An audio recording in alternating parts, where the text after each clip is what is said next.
Bonjour mesdames, j'espère que vous allez bien. Aujourd'hui, nous allons lire ensemble un passage qui nous permet de dépasser les difficultés. Ce samedi, nous avons eu à l'église une réunion spéciale pour les femmes et les hommes étaient chargés de faire le repas pour les femmes. Et pendant ce temps, j'ai eu l'opportunité de partager ce passage et de parler à propos de ce passage, c'est ma première intervention en espagnol. Et je me suis dit que ça pouvait être intéressant aussi de vous partager en français ce que j'ai partagé lors de cette réunion. Donc nous allons aller lire ensemble Philippiens 4.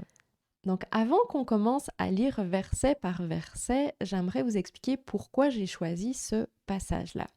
Dans ce passage, Paul nous donne un petit peu comme un genre de programme thérapeutique. Pourquoi ça me parle? Mais ceux qui me connaissaient avant ou qui ont vu mon témoignage, vous savez que j'ai travaillé pendant plus de 20 ans dans le développement personnel et j'ai accompagné beaucoup de personnes en coaching. Donc ça peut être les accompagner à atteindre un objectif, mais souvent c'était pour dépasser des difficultés de stress par exemple, de confiance en soi ou des choses comme ça. Alors, après notre baptême, j'ai décidé de tout arrêter. C'est vraiment le Saint-Esprit qui m'a guidée par rapport à ça.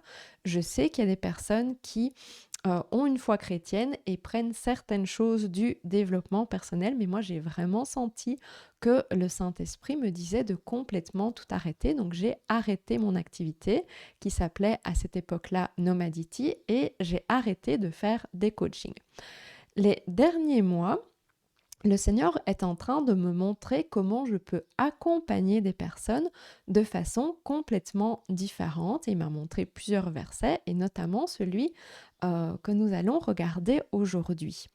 Donc aujourd'hui, j'accompagne uniquement les femmes chrétiennes ou j'accompagne les couples chrétiens. Pourquoi? Parce que c'est un accompagnement qui se fait sur base de la Bible et pas sur base des croyances que j'avais avant ou des outils que j'avais avant. Pourquoi ça ne fonctionne pas le coaching avec la foi chrétienne? Parce que dans le coaching, la croyance principale, c'est que la personne, le client, a tout en elle pour réussir, a tout en elle pour trouver les solutions. Elle n'a pas besoin de sauveur, elle est son propre sauveur.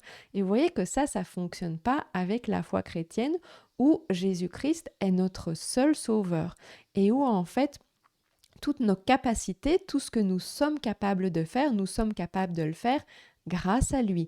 Nous ne sommes pas capables de faire les choses par nous-mêmes. Quand on fait des choses par nous-mêmes, mais bien souvent, on se trompe. Donc, ça ne fonctionne pas ensemble. Donc, c'est pour ça que moi, j'ai vraiment décidé de tout arrêter, de vraiment aller voir quels sont, pas seulement les outils que j'utilisais, mais quelles sont les croyances qu'il y a dans ces domaines-là. Et c'est pour ça que je vous partage aussi une série de vidéos sur le New Age où on examine ces outils, où on examine ces croyances ensemble. Mais donc ici, on est dans un passage, oui, qui nous permet nous-mêmes d'avoir un petit programme pour voir ce que l'on peut mettre en place pour se sentir mieux et c'est quelque chose que l'on peut utiliser aussi si on fait de l'accompagnement. Donc on va lire ensemble à partir du verset 4. Réjouissez-vous toujours dans le Seigneur, je le répète, réjouissez-vous. Avant, quand j'étais justement dans le développement personnel, il y avait cette croyance, et aussi avec la loi d'attraction et tout ça, et on en parlera dans une autre vidéo, qu'il fallait vraiment se concentrer sur le positif. Parce que en se concentrant sur le positif, on allait attirer le positif dans notre vie, mais si on se concentre sur le négatif, on risque d'attirer ce qui nous fait peur et ce qu'on ne veut pas. Et donc, j'essayais de me concentrer sur le positif et quand c'était un petit peu plus difficile, je faisais des listes de gratitude. Donc j'écrivais ce pourquoi j'avais de la gratitude, ce que j'avais dans ma vie de positif. Et c'est aussi quelque chose que je demandais à faire à mes clients. Donc, euh, je remerciais, mais je remerciais quelque part dans le vide. Je remerciais, c'était comme si je remerciais l'univers. Parfois, je disais la vie sans savoir qui était réellement la vie. Je me remerciais moi-même puisque j'avais cette croyance qu'on était responsable de nos vies, qu'on créait tout dans nos vies et donc que j'avais créé tout le bon dans ma vie et donc je pouvais me remercier moi-même et je demandais aussi à mes clientes d'écrire des gratitudes envers elles-mêmes, surtout quand je voyais qu'elles avaient un problème d'estime de soi, d'amour de soi ou de confiance en soi. Donc, c'est quelque chose que je n'ai plus fait, plus jamais. Depuis que je suis en Christ, j'ai ressenti le besoin de faire ça. Mais oui, ce besoin de reconnaissance et de se réjouir, il est correct. On le voit ici dans la Bible. Et aujourd'hui, quand je veux être reconnaissante, simplement, je prie Dieu à voix haute. Alors, il n'y a rien de mal à écrire vos gratitudes. C'est quelque chose que vous pouvez faire. Mais si vous avez conscience que tout ce que vous avez vient de Dieu, c'est Dieu qui a tout créé, c'est Dieu qui nous a tout donné. Je n'ai rien dans ma vie sans lui. Donc aujourd'hui, je remercie pas dans le vent, je me remercie pas moi-même, je remercie Dieu. Et être dans cette reconnaissance permet souvent de se réjouir. Mais se réjouir, on peut aussi le faire en louant Dieu. Vous savez, quand on met de la musique, qu'on commence à chanter pour Dieu, qu'on commence à le louer, ça amène également de la joie. Se réjouir, ce n'est pas comme dans le développement personnel justement où on dit qu'il faut toujours regarder le positif. Ça n'a rien à voir. La Bible nous invite vraiment à être dans la vérité. Donc ça veut dire que je ne vais pas tout le temps être en train de sourire, je ne vais pas voir que du positif, je vais voir aussi tout le mal qu'il y a dans le monde, je vais parfois être triste, je vais avoir différentes sortes d'émotions et je ne vais pas essayer de modifier mon émotion par une émotion de joie. C'est pas ça que ça veut dire. Ça veut dire que je vais vivre des difficultés, je vais être triste, mais je sais que Christ est avec moi, je sais qu'il me donne la vie éternelle et donc, pour ça, je peux me réjouir. Il y a des passages dans la Bible, justement ici c'est l'apôtre Paul qui parle, et il y a des passages où il est emprisonné, où il a été battu, il est dans de la souffrance physique et il est en train de louer Dieu en prison, il est en train de se réjouir. Donc c'est ça, c'est pas le but d'être tout le temps positif, c'est pas le but d'être tout le temps en train de sourire, d'être tout le temps joyeux parce que tout va bien dans notre vie. Non, c'est malgré la difficulté, être capable d'être reconnaissant envers Dieu, malgré la difficulté, avoir cette espérance que cette difficulté, elle est temporaire et que autre chose m'attend après et je peux me réjouir pour ça.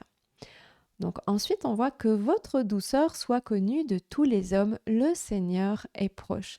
Alors comme justement je l'ai fait en espagnol, le mot c'est modestie. Je peux vous montrer ici. Donc si on prend multilingue, on a en différentes langues. Donc ici, on voit c'est modestie. En anglais, on voit qu'on parle de modération dans la King James, qui généralement, c'est vraiment les versions qui sont proches de l'original, auquel vous pouvez le plus vous fier, c'est la King James. Et la Reina Valera, c'est une très bonne version aussi.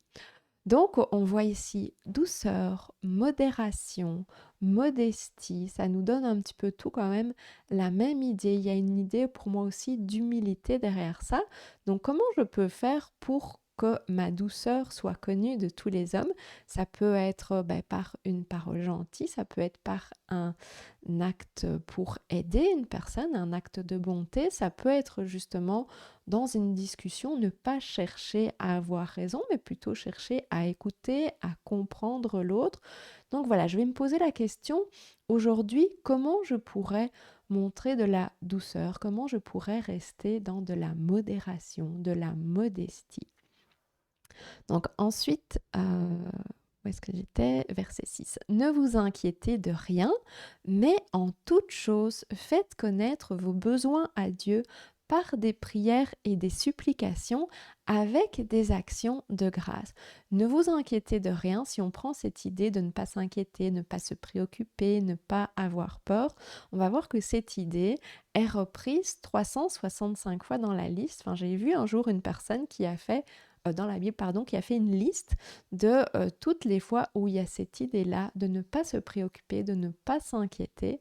Pourquoi il suffit simplement de remettre toutes nos difficultés, de tout remettre entre les mains de Jésus-Christ. Donc c'est pour ça qu'on en dit, en toute chose, faites connaître vos besoins à Dieu, même s'il les connaît déjà. Parce que c'est sûr que Dieu, il est omniscient, donc il sait ce dont vous avez besoin. Il connaît vos difficultés, mais comme je le disais dans une des vidéos sur la prière, on l'appelle Père. On l'appelle Père parce qu'il veut une relation d'intimité. On appelle Jésus-Christ notre époux parce que c'est une relation d'intimité. Donc, il veut que vous confiez, que vous partagiez vos difficultés, que vous ayez une conversation simple avec lui et pas que vous soyez dans des prières récitées ou des choses compliquées ou étranges. Il veut vraiment avoir une relation d'intimité et dans une relation d'intimité, on partage aussi nos difficultés, mais on va aussi remercier la personne. Donc c'est marqué ici avec des actions de grâce. Donc on va garder à l'esprit que c'est Dieu qui nous donne tout et on va être reconnaissant par rapport au fait qu'il exauce aussi nos prières.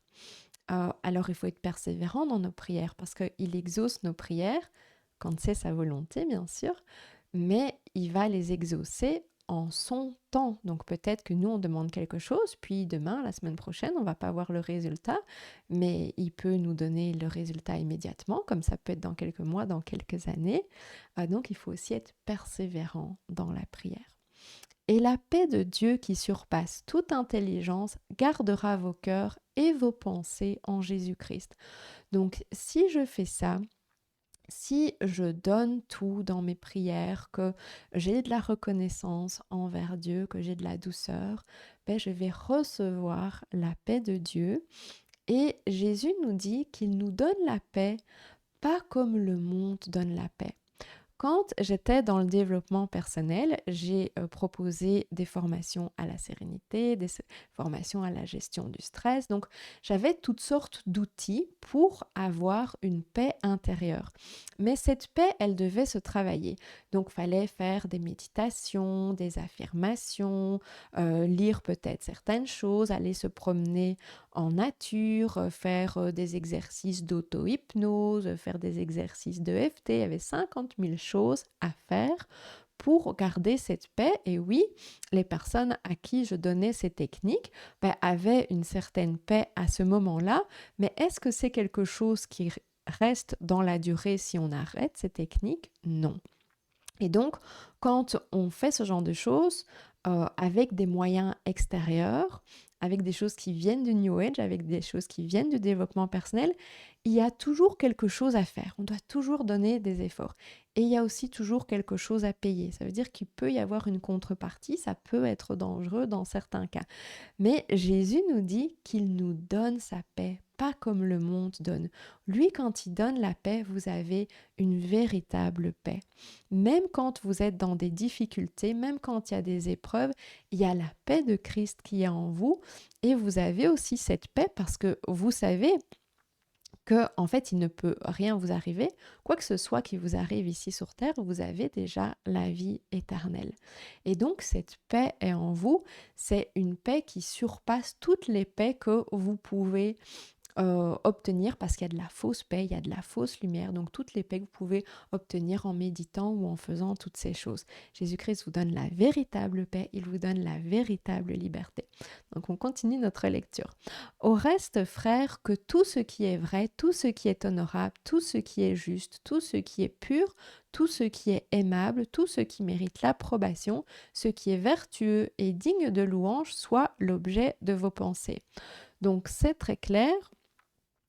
Nos pensées peuvent nous apporter aussi une certaine paix, mais peuvent aussi nous apporter des doutes, des inquiétudes. Mais ici, donc Paul nous dit, et surtout quand vous êtes dans de la difficulté, mettez votre attention sur ces différentes choses-là. Donc comment je vais faire? Je vais me poser des questions. Donc si je dois mettre mon attention sur ce qui est vrai, qu'est-ce qui est vrai? et je vais trouver un exemple de quelque chose qui est vrai. Si je dois mettre mon attention sur ce qui est honorable, qu'est-ce qui est honorable? Qu'est-ce qui est juste? Qu'est-ce qui est pur? Et je vais aller chercher à chaque fois un exemple de ce qui est honorable, de ce qui est juste, de ce qui est pur. Je vous conseille vraiment d'aller chercher des exemples dans la parole de Dieu, dans la Bible. Parce que quand on essaye de chercher des exemples dans ce qu'on voit autour de nous, dans ce que la société nous dit ou dans ce que nous on ressent, on peut très souvent se tromper. On peut très souvent être trompé par nos pensées.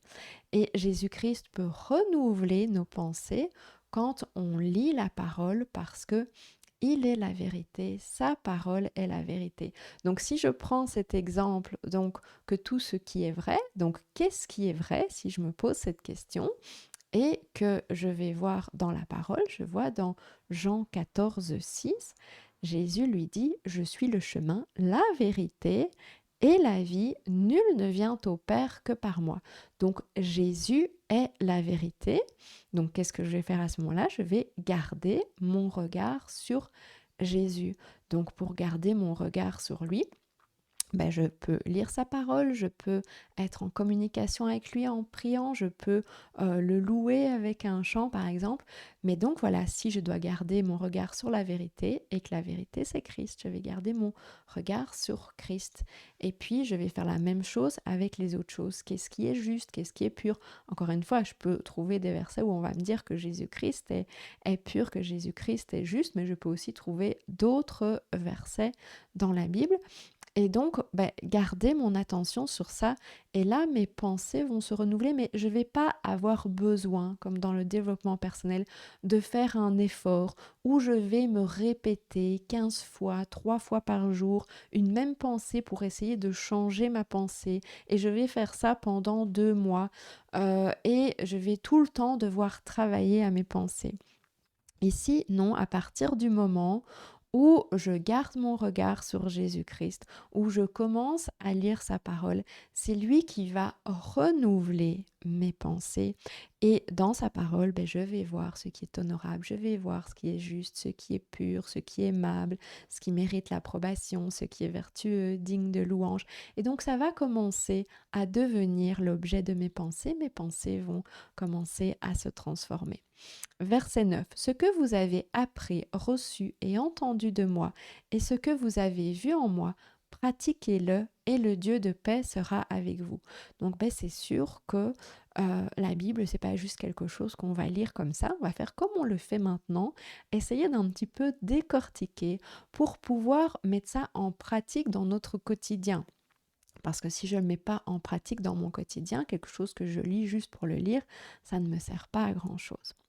Verset 10. J'ai éprouvé une grande joie dans le Seigneur de ce que vous avez pu enfin renouveler l'expression de vos sentiments pour moi. Vous y pensiez bien, mais l'occasion vous manquait. Ce n'est pas en vue de mes besoins que je dis cela, car j'ai appris à être content de l'état où je me trouve. Je sais vivre dans l'humiliation et je sais vivre dans l'abondance. Et tout et partout, j'ai appris à être rassasié et à avoir faim, à être dans l'abondance et à être dans la disette. Donc, le contentement, Paul nous dit ici, d'apprendre à être dans le contentement, d'apprendre à être satisfait de ce qu'on a. Et souvent, ce que je voyais pour moi-même quand j'étais dans le développement personnel, ce que je voyais pour mes clients, c'est cette recherche du toujours plus. Parce que chaque année, je me mettais plusieurs objectifs et donc on essaye d'atteindre l'objectif et quand on a atteint cet objectif-là, l'année suivante, il y a un autre objectif à atteindre, il y a toujours plus. Mais Paul nous dit ici d'être dans le contentement de ce qu'on a et que ce soit les moments où on n'a rien, je suis satisfaite parce que j'ai déjà tout, parce que j'ai Jésus-Christ. Et que ce soit les moments où je suis dans l'abondance, je suis aussi satisfaite. Donc il ne nous dit pas qu'on ne peut jamais être dans l'abondance, mais c'est apprendre à se contenter de ce que j'ai. Et c'est pour ça que c'était important aussi d'être reconnaissant comme on le voyait au début. Être reconnaissant de ce que j'ai. Et Paul nous dit, je puis tout par celui qui me fortifie. Celui qui me fortifie, c'est Jésus-Christ. Je peux tout avec Jésus-Christ qui me fortifie. Alors, je peux tout, c'est pas je peux faire tout ce que je veux. Hein. Si comme je le disais, je parlais des objectifs. Si je me dis, voilà, j'ai un objectif de sauter en parachute, ben, je peux sauter en parachute avec Jésus parce que il va me donner le courage de sauter en parachute. Il va me donner le courage de faire telle chose, donc je peux tout. Je peux rechercher mes objectifs personnels. C'est pas ça que ça veut dire. Ici, Paul est en train de parler de la souffrance et de dépasser la souffrance grâce à Christ. Donc il dit, je puis tout.